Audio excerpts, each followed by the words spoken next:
أن مجرد اسم واحد كان كافي باش أطفال المغرب كاملين يوقفوا اللعب ويجريوا لبيوتهم، ماشي حيتاش كان وحش يحوه الناس، وماشي حيت كاينه أدلة على وجوده، ولكن حيتاش الجميع كان كيلمس بنفس الجملة: دخل الدار راه بوخنشة كيدور. لكن شكون هو بوخنشة؟ واش كان مجرد خرافة شعبية ولا كاين قصة حقيقية كانت السبب في ظهور هذا الاسم اللي بقى مرعب بالعشرات السنين؟ اليوم غادي نسافروا مع بعض عبر الزمن ونكتشفوا كيفاش بدات هذه الأسطورة، علاش انتشرت في كل أنحاء المغرب، وشنو الحقيقة اللي كتفصل بين الروايات الشعبية والواقع. ولكن قبل ما نبداو، مرحبا بكم في ملوكة ستوريز، القناة اللي كنحكي فيها أغرب القصص والأساطير والجرائم والأحداث الحقيقية بطريقة مشوقة، مع تمييز دائما بين الحقائق والروايات المتداولة. إذا كنت من الناس اللي كيعشقوا الغموض والأسرار، اشترك في القناة وفعل الجرس، لأن كل أسبوع كاين ملف جديد غادي يخليك تشوف العالم من زاوية مختلفة. ودابا يلا نبداو. شكون هو بوخنشة؟ من بين جميع الشخصيات اللي كبرت عليها أجيال من المغاربة، كيبقى اسم بوخنشة واحد من أكثر الأسماء غموضا. الغريب أن أي واحد كيعرف الاسم، ولكن إلا سولتي 10 أشخاص شكون هو بوخنشة غادي تسمع 10 أجوبة مختلفة. كاين اللي كيقول بلي كان رجل طويل القامة لابس جلود الحيوانات باش يخوف الناس، وكاين اللي كيحكي بلي كان رجل مجهول الهوية كيتجول في الليل وكيختفي قبل ما يقدر حتى واحد يقرب ليه، وروايات أخرى كتقول بلي ما كانش إنسان ولا وحش، بل مجرد شخصية خيالية صنعها خيال الناس مع مرور الزمن. ولكن ملي كنقلبوا في المراجع التاريخية كنلقاو أن ما كاين حتى شي وثيقة كتثبت أن بوخنشة كان شخصية حقيقية عاشت في المغرب. كيفاش ظهرت أسطورة بوخنشة؟ باش نفهموا بداية هذه الأسطورة خاصنا نرجعوا للمغرب ديال زمان. في ذاك الوقت ما كانش الشوارع مضاءة، والقرى كانت محاطة بالحقول والغابات، والخروج بعد غروب الشمس كان فيه مخاطر حقيقية.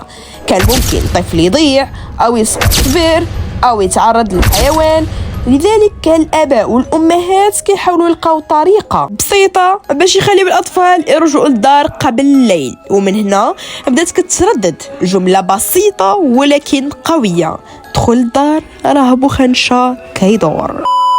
ومع مرور السنوات بقى الأطفال اللي سمعوا هذه الجملة كيحكيوها لولادهم، وكل جيل كان كيضيف تفاصيل جديدة حتى ولات الشخصية أكثر غموض من الأصل ديالها. ولهذا السبب ما كانش وصف واحد متفق عليه لبوخنشة، كل منطقة رسمت صورة مختلفة، ولكن الهدف كان واحد: إبعاد الأطفال عن مخاطر الليل.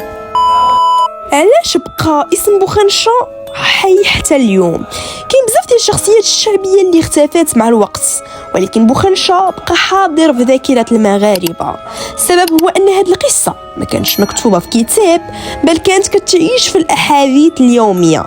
الجده كترويها لاحفادها، والاب كيحكيها لولادو، وكل جيل كيضيف تفاصيل جديده او كيحذف تفاصيل قديمه حسب الزمان والمكان. وبهذه الطريقه بقات الاسطوره كتطور بدون ما تفقد الاسم ديالها. واليوم رغم ان الحياه تبدلات والليل ما بقاش بنفس الخطوره اللي كان عليها من قبل، مازال اسم بوخنشة حاضر في النقاشات وفي البرامج اللي كتهضر على التراث الشعبي، وحتى في المحتوى اللي كيرجع الناس لذكريات الطفوله. وهذا كيورينا ان بعض القصص ما كيبقاش الهدف منها تخويف الناس، وانما كتولي جزء من الهويه الثقافيه. الحقيقة واش كان بوخنشة موجود فعلا؟ بعد كل هذه الروايات كيبقى السؤال اللي كيطرحه الجميع: واش كان بوخنشة شخصية حقيقية؟ لحدود اليوم ما كاين حتى دليل تاريخي أو وثيقة موثوقة كتأكد وجود شخص بهذا الاسم أو بنفس الصفات اللي كتذكرها الحكايات الشعبية. لهذا كيتعامل الباحثون مع بوخنشة باعتباره جزء من التراث الشفهي المغربي، وهو تراث مهم حيتاش كيورينا كيفاش كانت الناس كتفكر وكيفاش كانوا كيتعاملوا مع المخاطر اللي كانت كتدور بهم. يعني القوة ديال بوخنشة ما كانش في وجوده، ولكن في القصة اللي بناها الناس حوله، وربما هذا هو السر اللي خلى اسمه يبقى حتى اليوم. في كل مرة كتتعاود الحكاية كتعيش الأسطورة من جديد، حتى لو كان الجميع عارف أنها مجرد رواية شعبية.